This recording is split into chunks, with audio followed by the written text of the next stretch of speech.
जय श्री श्याम दोस्तों। आज की कहानियों में आपका स्वागत है। श्रीमद् भगवद गीता का चौथा अध्याय, जिसको सुनने मात्र से ही पितरों को मुक्ति मिलती है। श्री कृष्ण भगवान बोले, इस अविनाशी कर्म योग को मैंने सूर्य से कहा, सूर्य ने मनु से कहा और मनु ने राजा इक्ष्वाकु से कहा। हे अर्जुन, इस परंपरा से प्राप्त यह योग सब राजर्षियों ने जाना, परंतु अधिक समय व्यतीत होने से यह लुप्त हो गया। वही प्राचीन योग आज तुमको मैंने बताया है, क्योंकि तुम मेरे भक्त और मित्र हो। यह योग रहस्य अति उत्तम है। अर्जुन कहने लगे, आपका जन्म तो अभी हुआ है और सूर्य का जन्म तो बहुत पहले हुआ था। मैं कैसे मानूं कि आपने सूर्य को यह योग बताया था। श्री कृष्ण बोले, हे अर्जुन, मेरे और तुम्हारे अनेक जन्म हो चुके हैं। मुझे याद है, पर तुम भूल गए हो।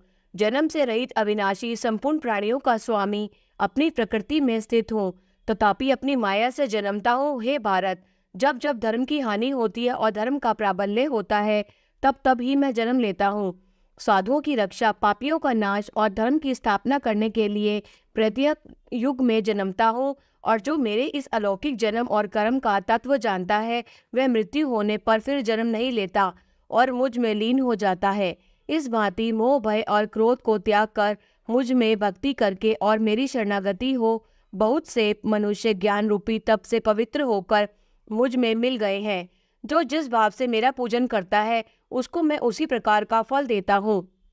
हे पार्थ, मनुष्य सब प्रकार से मेरे मार्ग का अनुसरण करते हैं, अर्थात यह चाहे जिसकी सेवा करे वह मेरी ही सेवा है। मनुष्य लोक में कर्म सिद्धि की इच्छा करने वाले देवताओं का पूजन करते हैं, क्योंकि इस लोक में कर्म की सिद्धि शीघ्र होती है। मैंने चारों वर्णों से सृष्टि की और अपने गुणों और कर्म से की है। सृष्टि का कर्ता मैं हूँ, तथापि मुझे अकर्ता अविनाशी जानो।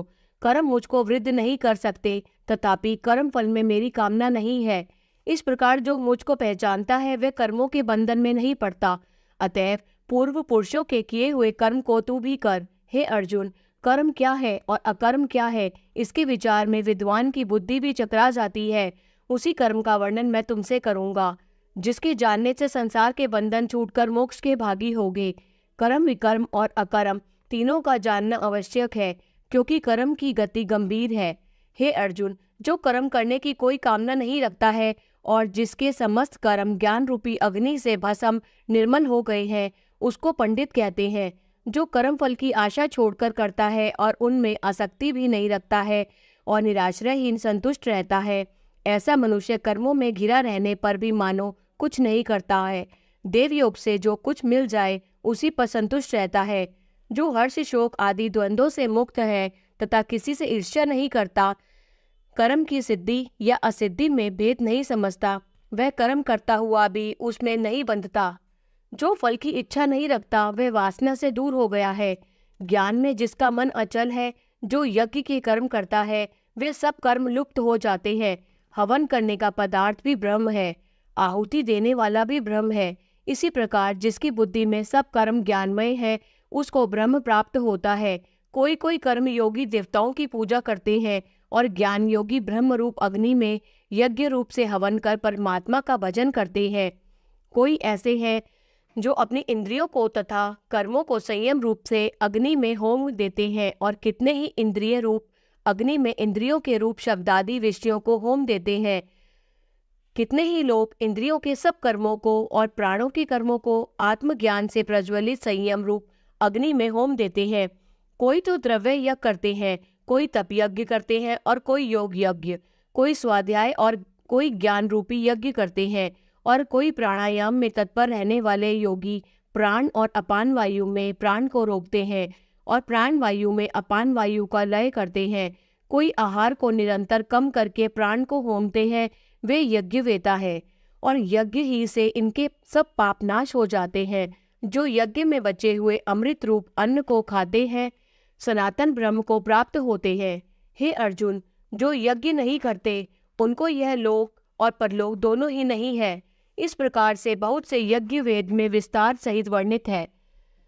इन सबको कर्म से उत्पन्न हुए जानो। हे परंतप, द्रव्यमय यज्ञ से ज्ञान यज्ञ उत्तम है।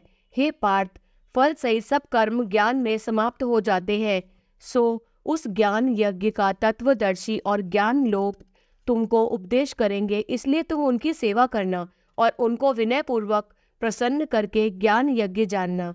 इस ज्ञान का लाभ प्राप्त करके तुमको ऐसा मोह फिर नहीं होगा।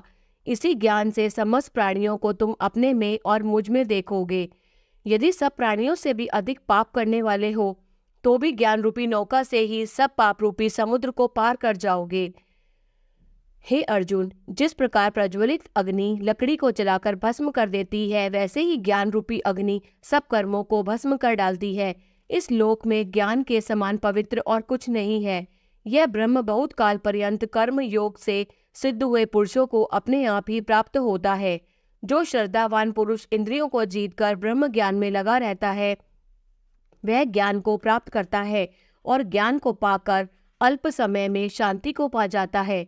अज्ञानी, श्रद्धा रहित और जिनके मन में संदेह है, ऐसे जो पुरुष है वह नष्ट हो जाते हैं। जिनके मन में संदेह रहता है उनको यह लोक परलोक और सुख कुछ भी प्राप्त नहीं होता।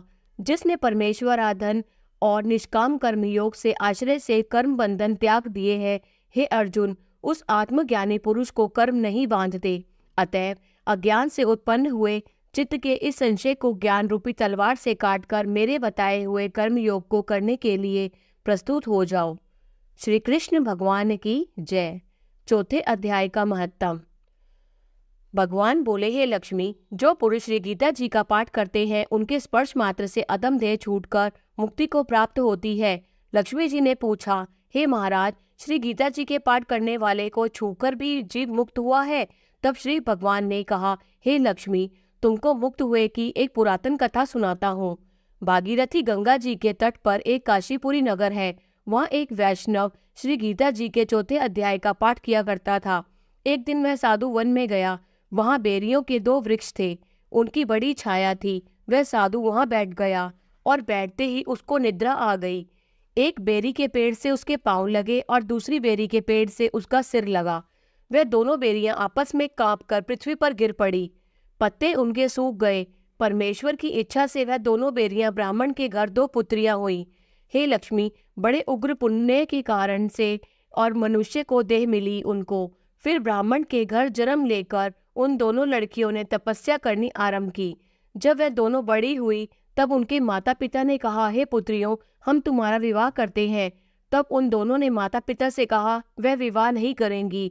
उनको अपने पिछले जन्म की खबर थी। वह जाति में सुंदर जन्मी थी। उन्होंने कहा, एक हमारे मन में कामना है, परमेश्वर वह पूर्ण करे तब बहुत भली बात है। उनके मन में यही था कि वह साधु जिसके स्पर्श करने से हमारी अधम देह छूट करके यह देह मिली है, वह मिले तब वह बहुत भला हो जाएगा। इतना विचार कर दोनों लड़कियों ने माता पिता से तीर्थ यात्रा करने की आज्ञा मांगी। तब माता पिता ने तीर्थ यात्रा की आज्ञा दी। तब उन दोनों कन्याओं ने माता पिता की चरण वंदना करके गमन किया। तीर्थ यात्रा करती करती वे बनारस पहुंची। वहां जाकर देखा कि वह तपस्वी बैठा है, जिनकी कृपा से हम बेरी की देह से छूटी है। तब दोनों कन्याओं ने उन्हें चरण वंदना करके विनय करी, हे संत जी, धन्य हो, आपने हमारा कृतार्थ किया है। तब उस तपस्वी ने कहा, तुम कौन हो? मैं तुमको नहीं पहचानता। कन्याओं ने कहा, हम आपको पहचानती हैं। हम पिछले जन्म में बेरियां थी और उनकी योनि में थी। तुम एक दिन वन में आए, तुमको बहुत धूप लगी थी। उन तब बेरियों की छाया तले आ बैठे। लंबासन होने से एक बेरी से आपके चरण लगे, दूसरे को सिर लगा। उसी समय हम बेरी की देह से मुक्त हो गई। तुम्हारी कृपा से हमारी गति हुई है। श्री गीता जी के चौथे अध्याय का ऐसा महत्तम है। तो वह मन वचन कर्म से नित्य प्रति गीता जी का पाठ करने लगा। तब श्री नारायण जी ने कहा, हे लक्ष्मी, यह चौथे अध्याय का महत्तम है जो मैंने तुमको सुनाया है। जय श्री राम।